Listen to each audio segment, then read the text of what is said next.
not adjourn tomorrow's session, thus keeping the Senate's first legislative day officially open for 2 weeks until after the break for Martin Luther King Day. Today, holed up in their Conservative Heritage Foundation ice fortress, Republicans and the lobbyists who love them spoke out against reform. Leading the charge, Tennessee Senator Lamar Alexander, who bent logic over on top of itself by claiming that any reform forcing lawmakers to have their voices heard on the floor of the U.S. Senate meant those voices would be silenced. Voters who turned out in November are going to be pretty disappointed when they learn the first thing that some Democrats want to do is to cut off the right of people they elected in November to make their voices heard on the floor of the United States Senate. Senator Alexander went on to offer helpful advice to Democrats considering filibuster reform. Those who want to create a freight train running through the Senate today, as it does in the House, might think about whether they will want that freight train running through the Senate in 2 years, when the freight train might be the Tea Party Express. And then it was the lobbyists' turn to speak. Think Progress pointing out today that among the Heritage Foundation's experts hyperventilating about filibuster reform was Stephen Duffield, former aide to Senator John Kyle, but now policy director for Crossroads GPS and president of Endgame Strategies, LLC. Has anybody seen text of an actual rules change? Is that out there? Has it been discussed? Have rules experts sat down and figured out how that would work? No one's done that.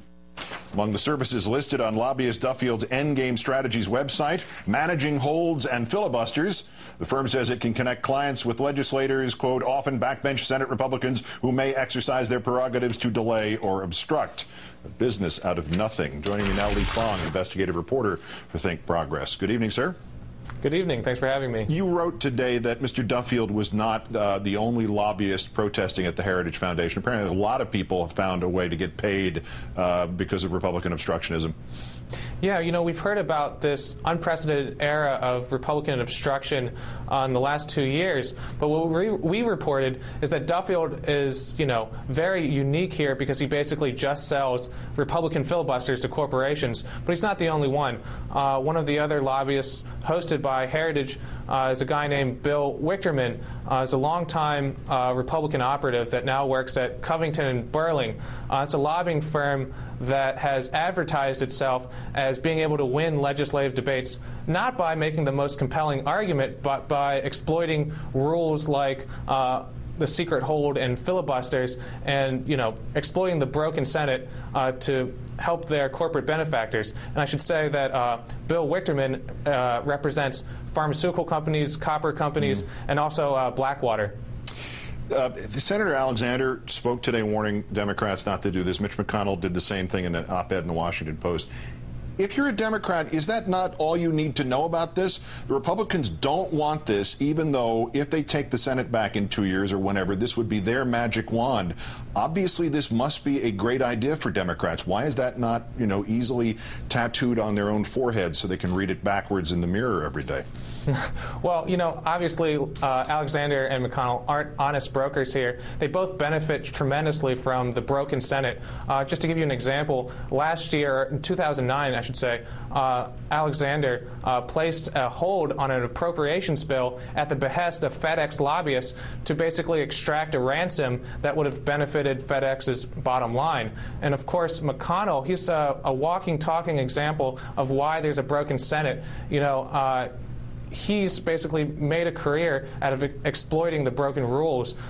He's not known for passing any substantive policy or finding any innovative solutions to problems in society. He's known for basically just obstruction. You know, the number of filibusters doubled the second he became the minority leader. And, you know, he made his intentions clear shortly after the midterm elections. He said that instead of, you know, helping the American people, his #1 priority is making Obama a one-term president. And you always, in any time reform that is mentioned, any time somebody proposing it who voted against it at some point in the past is immediately held up as a reason to never have reform ever again. Alexander and McConnell both did this. The unanimous opposition to filibuster reform that was advanced by Senator Harkin in 1995. Explain how that vote was different and how that reform proposed in 1995 was different. Well, for one thing, the 1995 is very different from the current era. Just to give you an example of how bad it's gotten, the number of filibusters that have been launched in the last 2 years is greater than the number of filibusters launched in the 1950s and 60s combined. So we're living in a completely new, unprecedented era. But what Harkin proposed in 1995 is distinct from some of the rules that are going to be proposed initially tomorrow.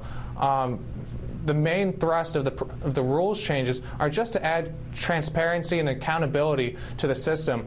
For one thing, they want to end these secret holds that lobbyists like Stephen Duffield exploit and sell to corporations to block legislation anonymously.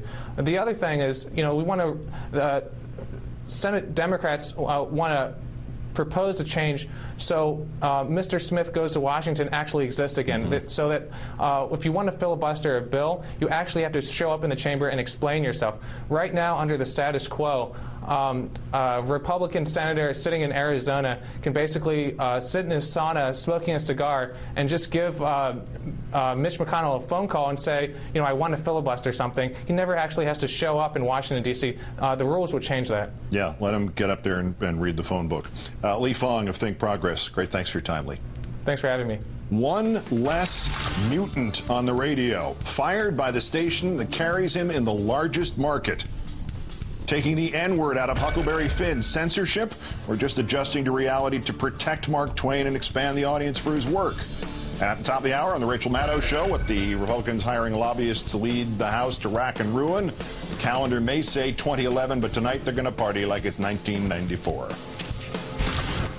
Are your teeth less than perfect? Would you love to transform your looks with a Hollywood smile makeover? Well, creating a stunning Hollywood smile could cost as much as $10,000 and involve drilling, shots, and having your teeth